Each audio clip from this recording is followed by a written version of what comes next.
Okay. Okay, very good. Hi, everybody. Okay, thank you all for coming today. I'm here. Where's Jason? There you are. Hi. Okay. Thank you all for coming today. I'm here to announce a one-count indictment for criminally negligent homicide. Yes, it is only a one-count indictment, and yes, it is only for criminally negligent homicide. But this is a shocking case, and I think it's important that the people of the district understand that this kind of behavior is not going to be tolerated. So what am I talking about?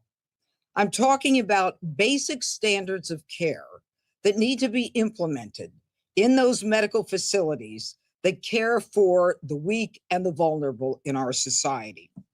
This one-count indictment stems from an event that occurred at the Psychiatric Institute in Washington, and it involves an event that occurred in the medical unit. 3 individuals have been charged. Nelson Kuma, a psych tech, Rich Hanu, a psych tech, and Norma Munoz Bent, who is a registered nurse. They are charged with knowing failure to discharge the duty to provide care and services necessary to maintain the health of an individual that we will refer to as GW, a vulnerable adult, including medical services that a reasonable person would deem essential for the well-being, which ultimately caused his death. Now, according to the evidence that we will prove at trial, GW was a patient who just 2 days earlier had had an emergency event, and there was a code blue. He was resuscitated and he was fine. Now, as a result of his being at this facility, he was one of those patients who was on what's called one-to-one care, which means that someone is supposed to be caring for him, watching for him, and every 15 minutes, someone is supposed to be checking his medical and doing a health check and entering information into a record. Now, I want you to just follow me for a couple of minutes. It is 12:38 in the afternoon. We know all of this because there is a video. The individual, GW, a 58-year-old man, is in a room. It appears that he's starting to have labored breathing. He is on a mattress on the floor. He has no clothes on. He has a sheet that's halfway pulled up his body. At 12:38, the first tech comes in. He sees the patient on the side, on the floor, with his face toward the side, pretty much in a down position. And, he notes that he's not breathing properly. He does nothing for 4 minutes. He walks around. He does nothing. A second tech enters the room. They fist bump each other. And for 7 minutes, they have a very animated conversation. It's as though the patient on the floor who was suffering from labored breathing is not even there. At 12:49, we're almost 10 minutes later, the RN comes in, the registered nurse. She too stares at the patient. She puts her hands on her hips. She doesn't touch the patient. She's standing by his feet. And a minute later, after she continues to stare at him, she walks out of the room. And at 12:51, no one has done anything, but they bring in a cuff to check his blood pressure. Where do they check his blood pressure? They check his blood pressure on his forearm, not above his elbow, but on his forearm.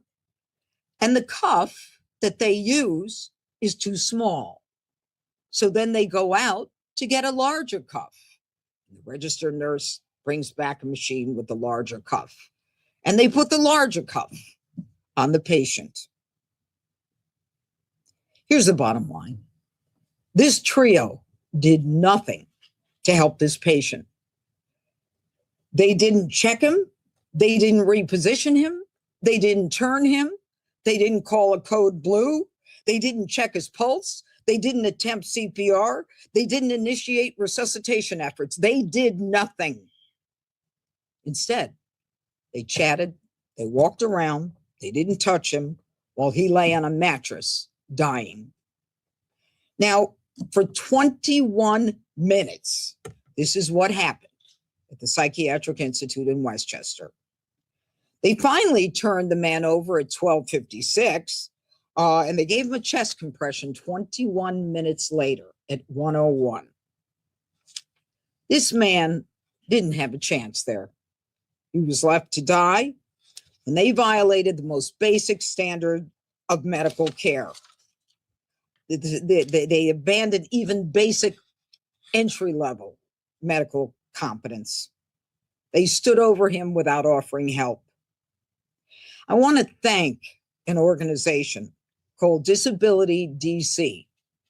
This is an organization that reviews and investigates abuse and neglect of vulnerable adults and children and youth with disability. I want to give them credit for the work that they do. And I want them to know that there will be an open line of communication with the United States Attorney's Office. I also want to be clear. This was not a close call. This was not a difficult medical judgment. This was basic entry-level incompetence. This was completely abandoning the health of a human being. They had a legal and an ethical duty to act, and they chose not to. And my office is not going to tolerate this. This level of indifference in a facility would be prosecuted, especially in a facility that is meant to treat vulnerable people. And when medical professionals are paid to save lives, and instead they stand and watch a life disappear and slip away, that is not mere negligence. That is criminal behavior. And we will prove these allegations at trial. Now, I am so concerned about this that I have created a public tip line. If anyone has information about an individual who is a vulnerable individual in an institution that is meant to care for patients, especially the most vulnerable among us, the tip line is 202-252-0809. Hopefully it'll be running within the next hour, if it isn't running already. We're gonna review the calls that come in. I want to also give credit today to the Office of the Inspector General, Director Levon Griffith, in charge of Medicaid Fraud Control Unit, for the work that he did in bringing this to our attention. And I also want to identify the prosecutor to my left, Jason, who has had this case for several years and continued with it in spite of the fact that it could have easily been dropped or lost along the way. Any questions about this case? Yes. The DC Council has set up a commission. This facility has been plagued by abuse and neglect allegations for years. Right. I'm sure the prosecutor is well aware. Do you expect more criminal charges on other incidents that have been documented at the facility? Look, you bring this information to us. If we can prove a case, we will certainly put that case in a grand jury and go forward with it. I think that I think that today was important because the public needs to know that someone is listening, and the someone who's listening is going to do something about it. And I expect that there will be more cases. Yes. Would you want to become the Attorney General, and has it come up in conversation with President Trump at all? First of all, I am here because the president asked me to be here. I am here as, I think, the only double hatter in the United States Attorney's offices. I came here not only for the federal crime, but for the street crime. I'm back at my roots. I'm doing what I know best, and I'm doing what I love. And that's why I left a very nice life. That's what the president has asked me to do, And that's what I'm doing. And I'm not calling on you. Yes, sir. Ms. Pirro, was there an autopsy done on this gentleman, and was there a cause and manner of death? I am sure that there was an autopsy done here. Just a medical examination. Yeah. No official autopsy. Have we not had an autopsy? Yeah. Yeah. They declared him dead. Have all three defendants? I have another follow-up question. Yeah. This happened 6 years ago. Yeah. And when I read the executive summary from that group that you Yeah. gave kudos to, Mhm. they run down about a number of institutions that have dropped the ball in the Mhm. case. Mhm. So why is it taking this long? If your prosecutor has been on the case, why is it taking 6 years? Well, first of all, he wasn't on the case from the beginning. It took us a while to get it. And secondly, you may know that I've been here 11 months. It'll be 1 year in a few weeks. I am making sure that all of these cases that have fallen by the wayside are prosecuted and prosecuted swiftly and certainly. To Jason's credit, he was moved to another area of the office before I was a United States attorney, and he insisted on keeping this case. He would not drop the case. So the case has been in your office for a couple of years. I only know what I know that from when I got here, I knew about the case. When the inspector general did the investigation, it then came to us. Whether or not the U.S. attorneys before me made a decision to go forward, I don't know, but I did.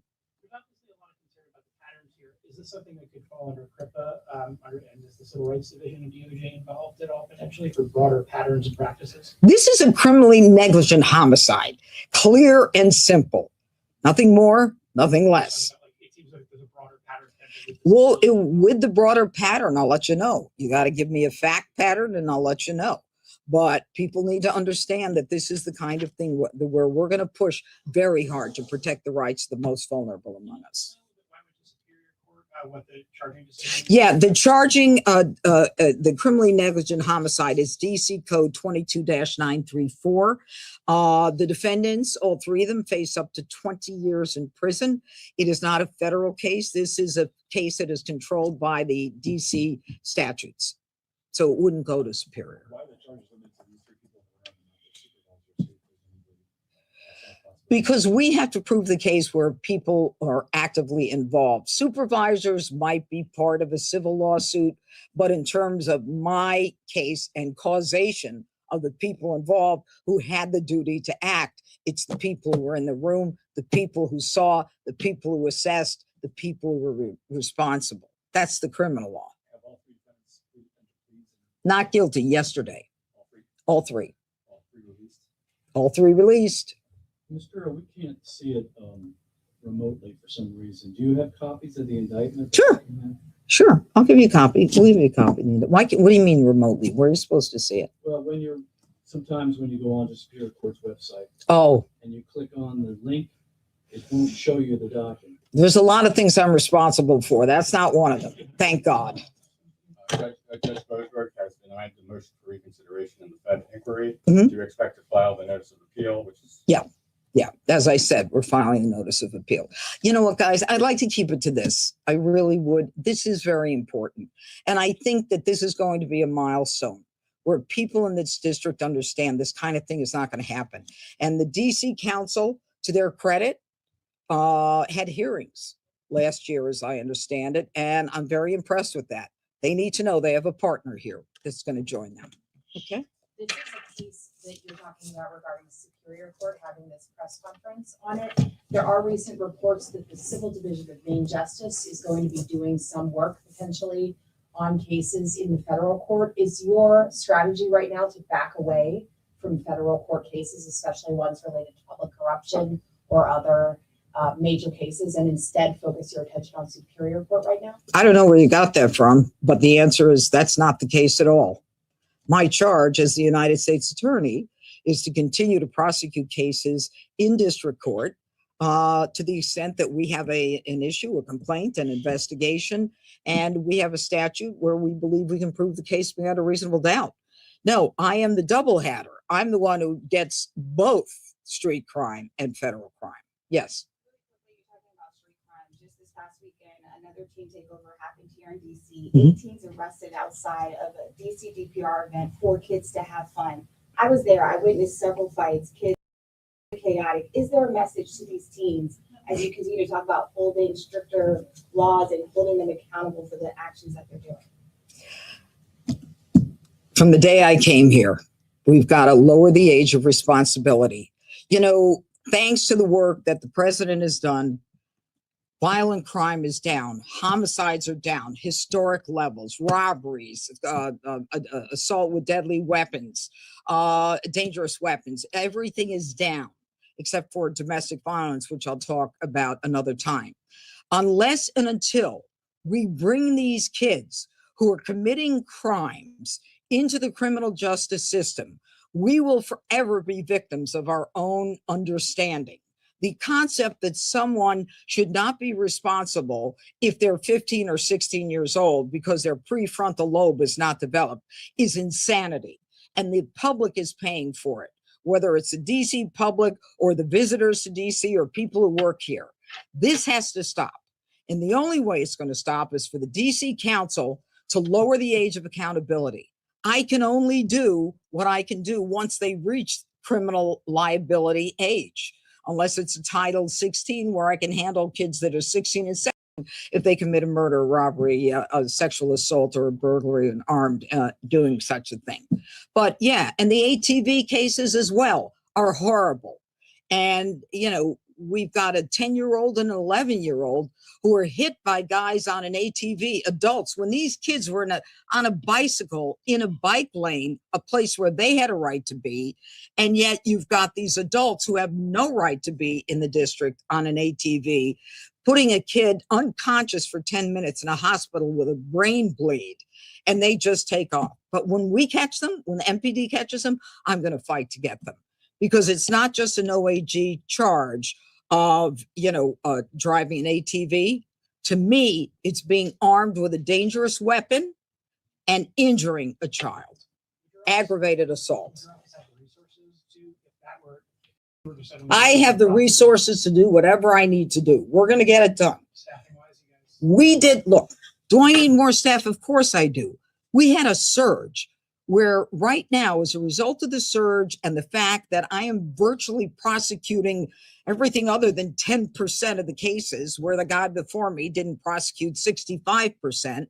Okay, what I'm doing is I'm making sure that we get the staffing that we need, although not yet enough, but we're working around the clock like we did with the surge. I was in a meeting today. They're predicting our stats are going to triple in some areas of crime, and that's fine. No, I don't want to give you lastly because you were so bad last time. Can I ask another question? No. The case we're here for. Of this one, yeah. I'm trying to understand the timeline. Can you help me out with that? This happened 6 years. I know, it makes me crazy too. What else do you want me to say? What took so long? That's what I'm trying to understand. Did Matt Graves not do this? I'm not going after Matt Graves. I'm not going after anybody. What I'm telling you is I am here. Get ready. It's a different person. You can't. I'm not going to criticize people. What good does it do? Your press release and the charging documents say it's criminal negligence is the charge. You say criminal negligent homicide? Yeah. Is there a distinction? No, the guy died. Okay. What's the next? 20 years. So there was no cause and manner of death in The cause of death, it's very interesting. It's a very good question. The death or his dying is a result of their negligence, okay? Because he was breathing when they got there, and we have it all on video, okay? And we'll prove it at trial. Thanks everybody for coming.